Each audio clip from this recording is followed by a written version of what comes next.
Okay, today I'm going to start this by going through a bunch of verses in Proverbs.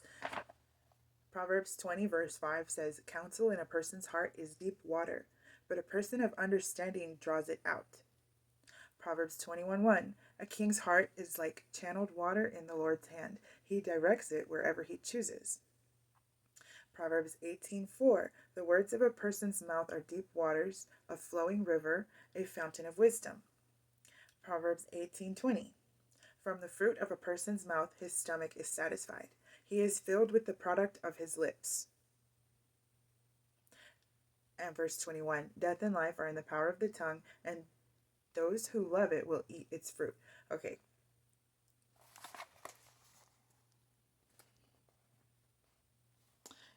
Who will eat the product of his lips. And then we have these. So we're going to go find those verses. That is 131, 12:14, and 14:14.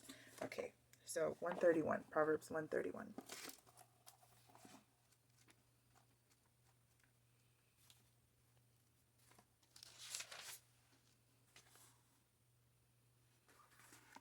"Now you will eat the bitter fruit of your own ways. You've made your own bed, now lie in it. So how do you like that?"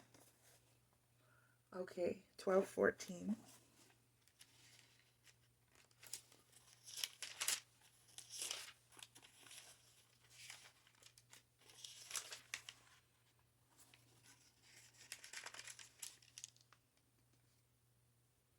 "For there is great satisfaction in speaking the truth, and hard work brings blessings back to you."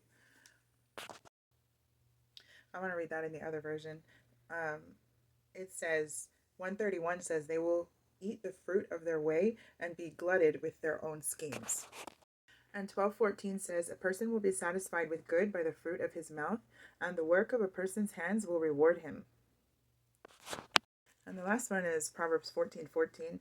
"The disloyal one will get what his conduct deserves, and a good one what his deeds deserve." Proverbs 13:2, "From the fruit of his mouth a person will enjoy good things, but treacherous people have an appetite for violence."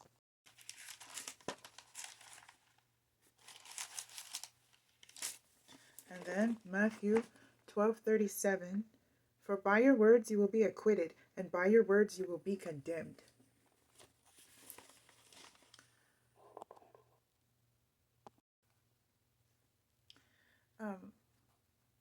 "The mouth of the righteous is a fountain of life, but the mouth of the wicked conceals violence." That's Proverbs 10:11. 10:13 and 14, "Wisdom is found on the lips of the discerning, but a rod is for the back of the one who lacks sense. The wise store up knowledge, but the mouth of the fool hastens destruction." Okay, and then what is this? 10:18 through 21. "The one who conceals hatred has lying lips, and whoever spreads slander is a fool. When there are many words, sin is unavoidable. When there are many words, sin is unavoidable, but the one who controls his lips is prudent. The tongue of the righteous is pure silver. The heart of the wicked is of little value. The lips of the righteous feed many, but fools die for lack of sense." Okay, and then 31 and 32. "The mouth of the righteous produces wisdom, but a perverse tongue will be cut out." Psalm 37:38.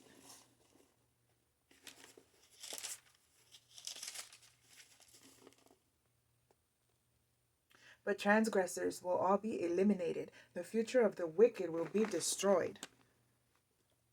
Okay, and 32. "The lips of the righteous know what is appropriate, but the mouth of the wicked only what is perverse." The Ecclesiastes 10:12. Ecclesiastes. I think it's after Proverbs. Yeah, okay. Ecclesiastes 10:12. "The words from the mouth of a wise person are gracious, but the lips of a fool consume him." And while we're over here, I'm going to read verse 20. "Do not curse the king, even in your thoughts, and do not curse a rich person, even in your bedroom. For a bird of the sky may carry the message, and a winged creature may report the matter." A winged creature may report the matter. "Do not curse the king, even in your thoughts." Exodus 22:28. I can't stay out of Exodus lately.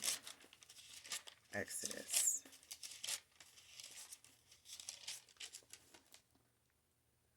(22) 28. You must not blaspheme God, or you must not blaspheme judges, or curse a leader among your people. Okay, that was 10:20. Even in your thoughts. All right, and do not curse a rich person, even in your bedroom. That's F, which is 2 Kings 6:12 and Luke 12:3. Okay, 2 Kings 6:12. I love surfing the Old Testament. 2 Kings 6:12. One of his servants said, No one, my lord the king. Elisha, the prophet in Israel, tells the king of Israel even the words you speak in your bedroom. And Luke 12:3. Okay. Matthew, Mark, Luke 10:12.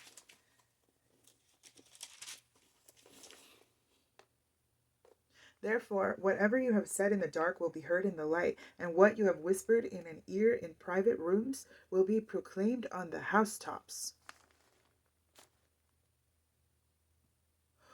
Okay. In private rooms. H. That's Matthew 6. Oh, that's quite a few. And on the housetops, I is Acts 10:9. Acts 10:9 says, the next day, around noon, as Cornelius's men were approaching Joppa, Peter went up to the flat roof of the house to pray. So it put that with the rooftops. What you have whispered in an ear in private rooms will be proclaimed on the housetops. Okay, so then from the housetops, it took us to when Peter went on the roof to pray. So we can learn things. That's like you can learn things when you pray, when you spend time in the Lord's presence that you wouldn't otherwise know, which has happened to me before. Well, duh, because it says so here. Okay, but that caught my attention here, so I want to keep going with this story about Elisha. Okay, we are in 2 Kings chapter 6. We're going to start in verse 8. When the king of Aram was waging war against Israel, he conferred with his servants. My camp will be at such and such a place. But the man of God sent word to the king of Israel, be careful passing by this place, for the Arameans are going down there. Okay, the man of God. It takes us to 2 Kings chapter 4, verses 8 and 9. Okay, one day, Elisha went to Shunem. A prominent woman who lived there persuaded him to eat some food, so whenever he passed by, he stopped there to eat. Then she said to her husband, I know that the one who often passes by here is a holy man of God. Consequently, the king of Israel sent word to the place the man of God had told him about. The man of God repeatedly, not once and not twice, warned the king, so the king would be on his guard. The king of Aram was enraged because of this matter, and he called his servants and demanded of them, Tell me, which one of us is for the king of Israel? One of his servants said, No one, my lord the king. Elisha the prophet in Israel tells the king of Israel, even the words you speak in your bedroom. So the king said, Go and see where he is, so I can send men to capture him. I laugh because that's kind of stupid. He's telling stuff and you think you can sneak up on him. So the king said, Yeah, go and see where he is so I can send men to capture him. When he was told Elisha is in Dothan, he sent horses, chariots, and a massive army there. Horses, chariots, and a massive army there. So they went by night and surrounded the city. So this is why we have to be bold and unafraid, because they're going to come with all that they've got. Because it takes all that they've got to come against our God. But all that they've got is not enough.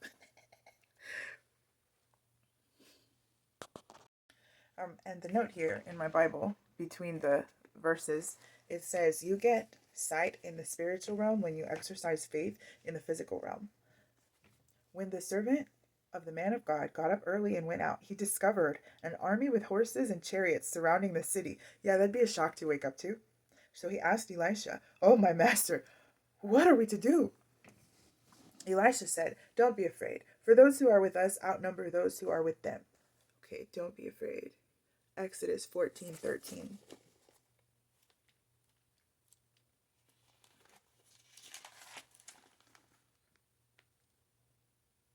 But Moses said to the people, "Don't be afraid. Stand firm and see the Lord's salvation that he will accomplish for you today. For the Egyptians you see today, you will never see again."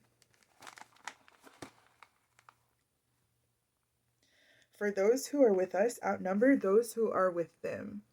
2 Chronicles 32:7.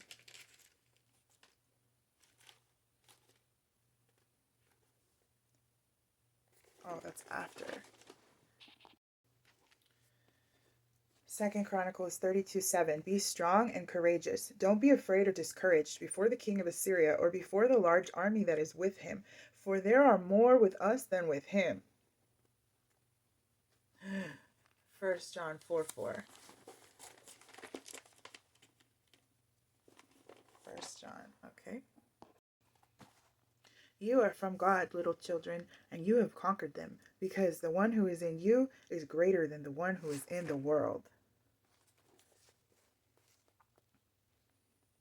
Then Elisha prayed, "Lord, please open his eyes and let him see." So the Lord opened the servant's eyes, and he saw that the mountain was covered with horses and chariots of fire all around Elisha. Psalm 34. Well, 2 Kings 2:11. That's really close. 2 Kings 2:11. As they continued walking and talking, a chariot of fire with horses of fire suddenly appeared and separated the two of them. Then Elijah went up into heaven in the whirlwind. And the next place, it is Psalm 34:7, which is excellent. It says, "The angel of the Lord encamps around those who fear him and rescues them." So the Lord opened the servant's eyes, and he saw that the mountain was covered with horses and chariots of fire all around Elisha. When the Arameans came against him, Elisha prayed to the Lord, "Please strike this nation with blindness," or with a blinding light. So he struck them with blindness, according to Elisha's word. Now we're going to Genesis 19:11.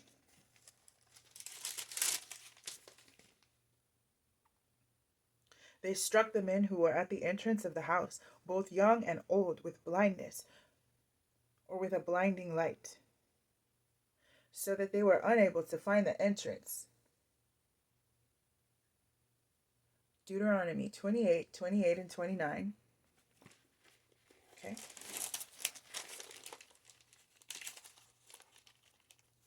I love the sound of the Bible pages turning. Deuteronomy.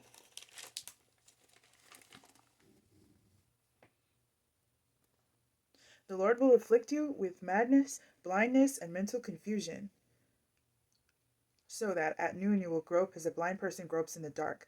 You will not be successful in anything you do. You will only be oppressed and robbed continually, and no one will help you.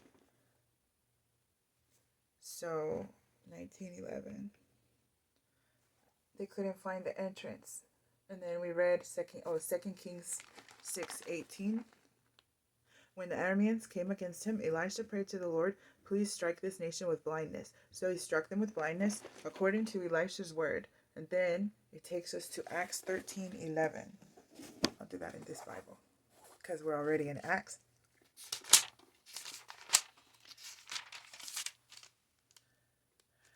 Okay. Acts 13. At this very moment, the hand of God's judgment comes down upon you, and you will be blind. So blind you won't even be able to see the light of the sun. Or you won't be able to see the light until the end of the age. As Paul spoke these words, a shadowy mist, or a shadowy gloom, and darkness came over the sorcerer, leaving him blind and groping about, begging someone to lead him by the hand. Then Elisha said to them, "This is not the way, and this is not the city. Follow me, and I will take you to the man you're looking for." And he led them to Samaria. When they entered Samaria, Elisha said, Lord, open these men's eyes and let them see. So the Lord opened their eyes, and they saw that they were in the middle of Samaria. So the Lord opened their eyes, and they saw that they were in the middle of Samaria. Okay, and another place that captures my attention about this, we're in Genesis chapter 21. We'll start at verse 17. God heard the boy crying, and the angel of God called to Hagar from heaven and said to her, "What's wrong, Hagar? Don't be afraid, for God has heard the boy crying from the place where he is. Get up, help the boy up, and grasp his hand, for I will make him a great nation." Then God opened her eyes, and she saw a well. So she went and filled the water skin and gave the boy a drink. God was with the boy, and he grew. He settled in the wilderness and became an archer. Okay, so God opened her eyes. Numbers 22:31.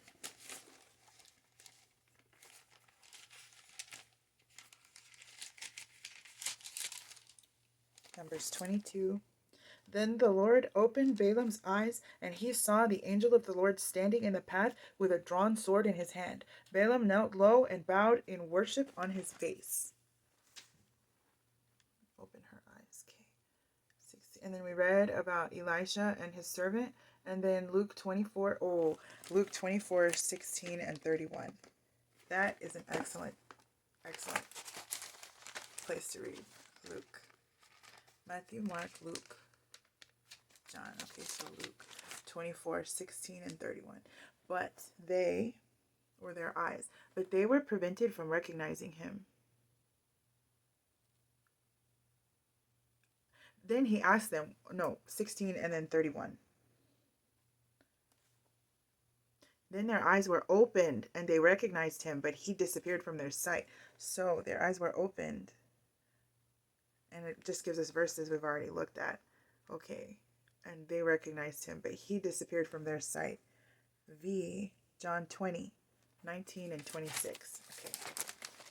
John 20. When it was evening of that first day of the week, the disciples gathered together with the doors locked because they feared the Jews. Jesus came, stood among them, and said to them, "Peace be with you." A week later, his disciples were indoors again, and Thomas was with them. Even though the doors were locked, Jesus came and stood among them and said, "Peace be with you."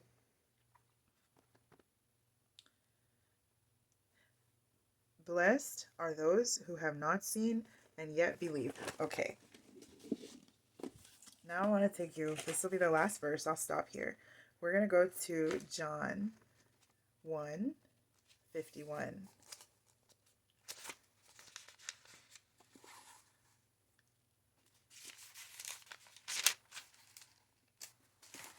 And it says, "I prophesy to you eternal truth." Or, "Amen, amen, I say to you, from now on, you will all see," plural, you will spiritually see, "an open heaven and gaze upon the Son of Man." I prophesy to you eternal truth. From now on, you will all see an open heaven and gaze upon the Son of Man, like a stairway reaching into the sky, with the messengers of God climbing up and down on him.